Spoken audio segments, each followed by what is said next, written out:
So suppose there is a computer store where I have the information about the number of computers sold every day. But all of us know that any store will not sell the same number of computers every day.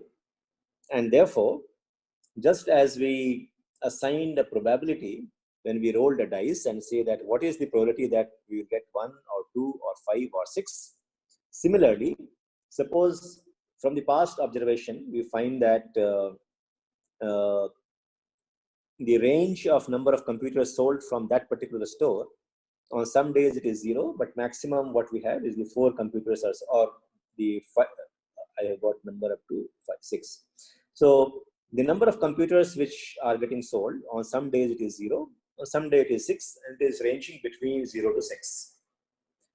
Then I also have data about on how many days we have sold 0 computers, how many days we have sold 6 computers, and in between 0 and 6, what is how many days we have sold 1 or 2 or 3 or 4 or 5 computers.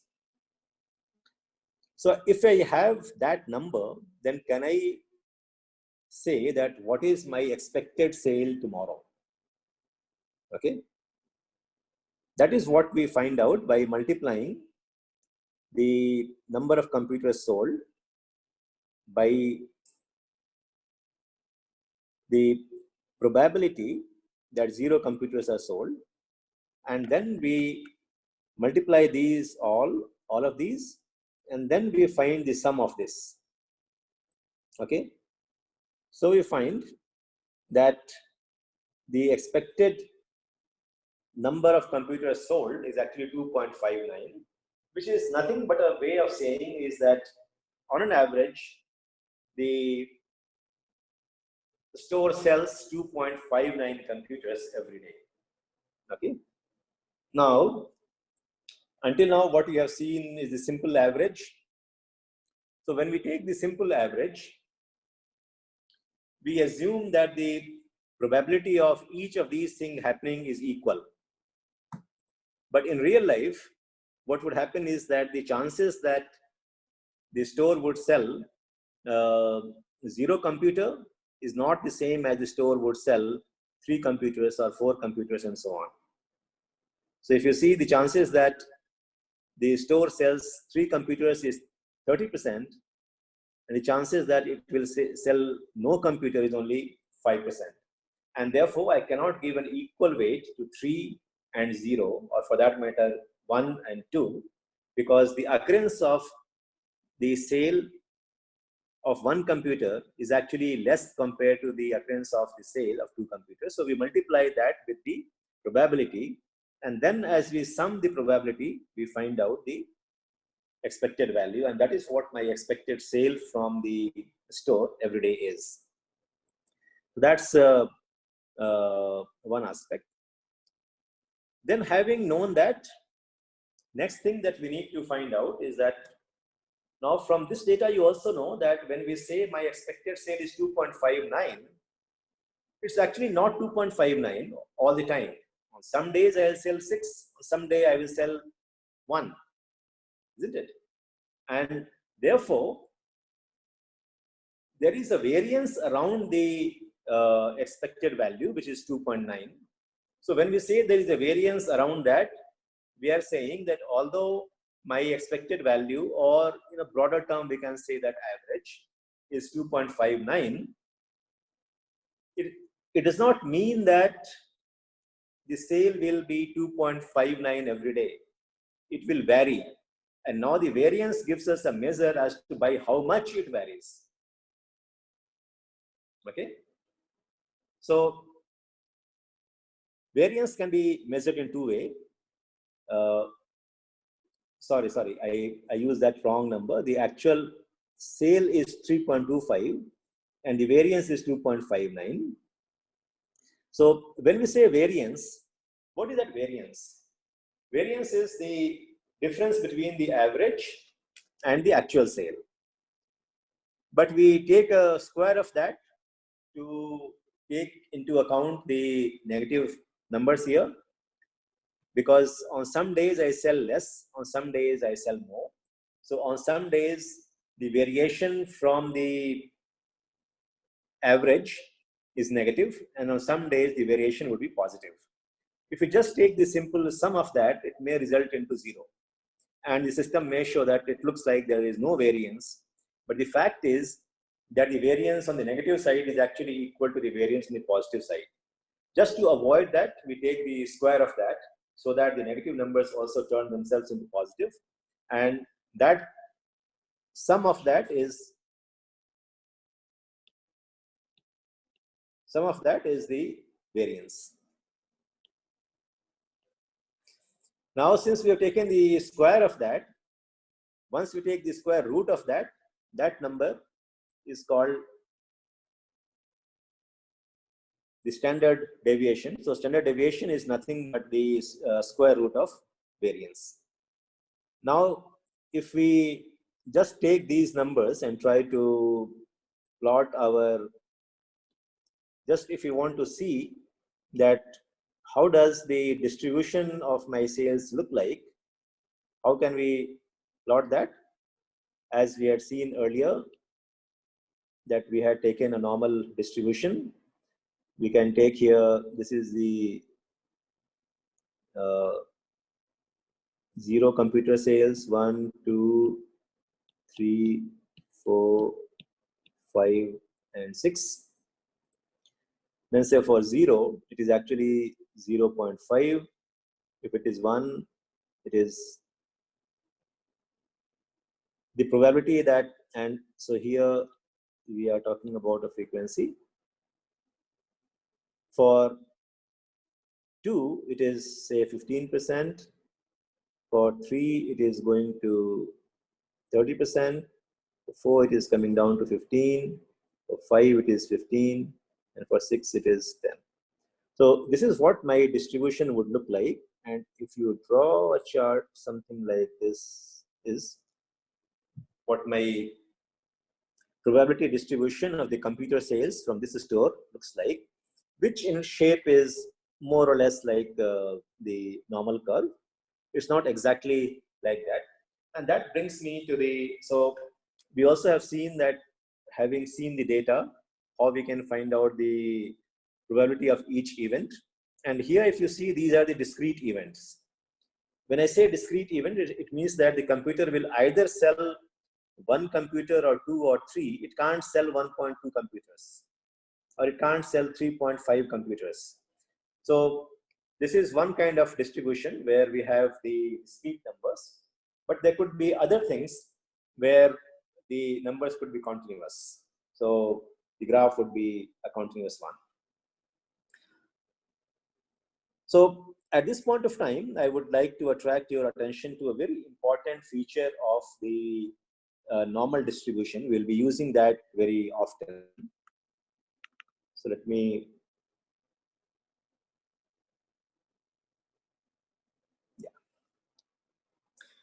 if you see the chart of the normal distribution, some of the very important things that we need to understand here is that in the midpoint, whatever is this one is actually the average of the numbers.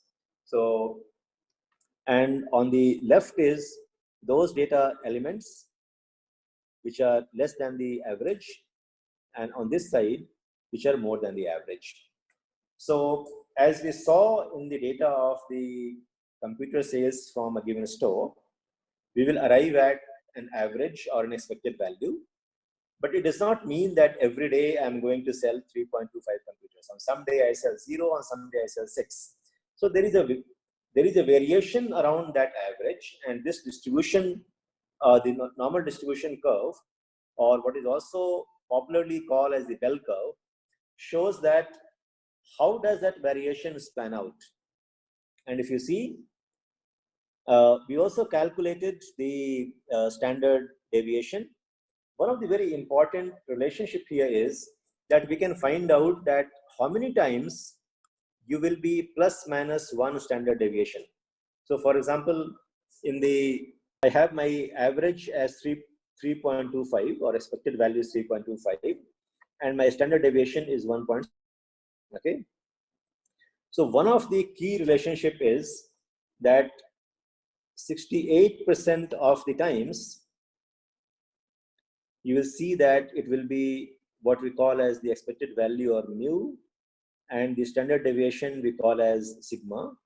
So plus minus 1 sigma will be about 68% of the observations. It means that we know that my expected value is 3.25. It means that on an average, I sell 3.25 computers every day. But it's not that I sell the same amount every day. Now I want to find out that how much would I sell on a given day? What is the probability that I will be selling 5 computers or I will be selling 2 computers? So even if I don't have these numbers, if I only have this data of the average and the standard deviation, I can find out.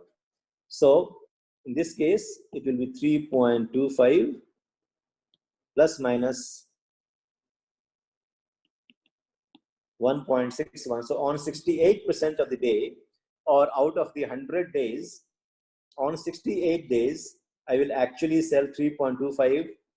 So my sale would be in the range of 3.25 plus 1.61 is actually 4.86. And if I deduct this from here,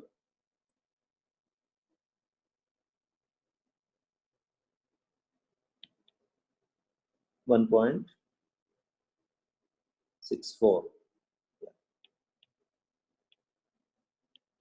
So on 68% of the days, my sale would be between 1.64 and 4.86 computers. Okay. Similarly, we saw the height of men and women. So now, having known that the median height is, so having seen this, if I have the average available here, assume that I also have the standard deviation available here, I will be able to find out very easily that, suppose here, this is the mean is 71 inches for women, for men, and suppose the standard deviation is 5 inches, then I know that 68% of the men are actually between the height of 66 centimeter and 76 centimeter. You can derive these numbers actually very easily and say that since this is a normal distribution, I know the mean, I know the standard deviation, and therefore we can say with fair degree of confidence that plus minus 1 sigma is 68% of the observations. That means that 71 plus 5 and 71 minus 5, that is 68% of the men will be between 66 inches of height and 76 inches of height. Now, if we take 2 standard deviation, that covers 90.5% of the population. So that means 90.5% of men will be between 61 inches of height and 81 inches of height.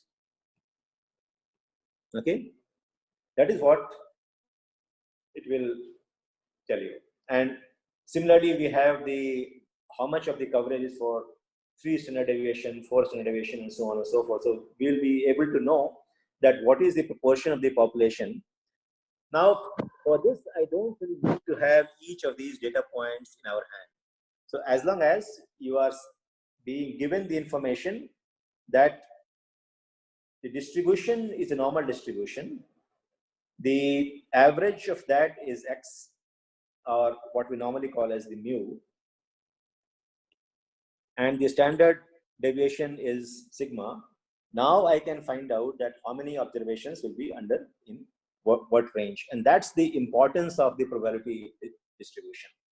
So having known the probability distribution, we can make a fair judgment as to how much would be the deviation. Let's now connect this to whatever upheaval that we have been seeing in the stock markets across the globe over the past few days or few weeks.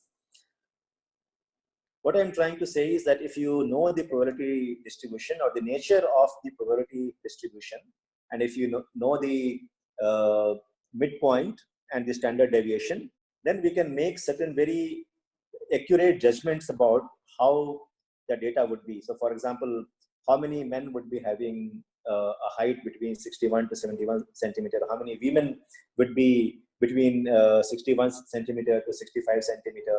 We can find out that what is the probability if I see a man of say 6 feet height. We can easily estimate now that what is the probability, I mean, how many people or what percentage of the people would be more than 6 feet of height, how many percentage of the people would be having more than 6.2 feet of height, how many will be less than 5 feet of height. All this information we can derive from the probability distribution. So we talked about, given the different events and given the probability of each event, how do we find out the expected value? So here we saw that the expected sales is 3.25 computer, but it's not that the same amount of sale happens every day, and there is a variation around that, and therefore we need a way to measure that variation, and there are multiple ways to measure that variation. The first one is what we call as the variance, which is, we have arrived at here 2.59. All of you have the access to this Excel, so you can go and look at the formula. I'm not emphasizing that much on the formula, but the way that we compute here is the difference between the mean and the actual sale. That is what gives us the variance. We said that we take a square of that, because if we don't do that, then maybe the negative numbers and the negative variance and the positive variance will cancel out, and we will have no clue whether there is a variance or not, and therefore we take the square of that, and then we take the sum of that. That is called the variance. If we take the square root of that, that becomes the standard deviation. And how the standard deviation is so important a measure, we showed you in the normal distribution, that if I have the information about the standard deviation, we can know that how much the what percentage of the population will reside in plus minus 1 standard deviation, how much between plus minus 2, and so on and so forth. Now, but all of these was on a single event, that is how much is the sale of the computer. But we also would like to know something called covariance. So for example, if I have two different things which are changing, I have taken the example of the share price movement of say TCS and Infosys. We want to know that whether the stock prices of Infosys and TCS, they move in the same direction in a similar manner, or there is no correlation, or it is negative. That is what we are trying to find out. Intuitively, we know that both of them belong to the same industry, and therefore my intuition would say that, okay, the share prices of Infosys and TCS should be moving almost in the same direction. Okay, but let's see with the actual data. I have taken the prices for last 6 days for TCS. So the percentage change over the previous day is shown in this column. Similarly, I have taken the percentage change in the share price of Infosys for the past 6 days and computed what is the change, percentage change over the previous day. Now we want to know that whether both of them are moving in the same direction or not. Again, visually we see and we find that yes, there is a maybe more or less they are moving in the same direction. And again, when we talk about the statistics, it is nothing but it is a way of quantifying our own intuition. Okay, by seeing these numbers, we form an intuition that yes, they move in the same direction. But now we need to quantify it, and we will attempt to do that. So how do we do that? Again, we find the variation from the average for TCS, and same thing we find it for Infosys. Okay, and then we multiply the two and we arrive at the covariance. Okay,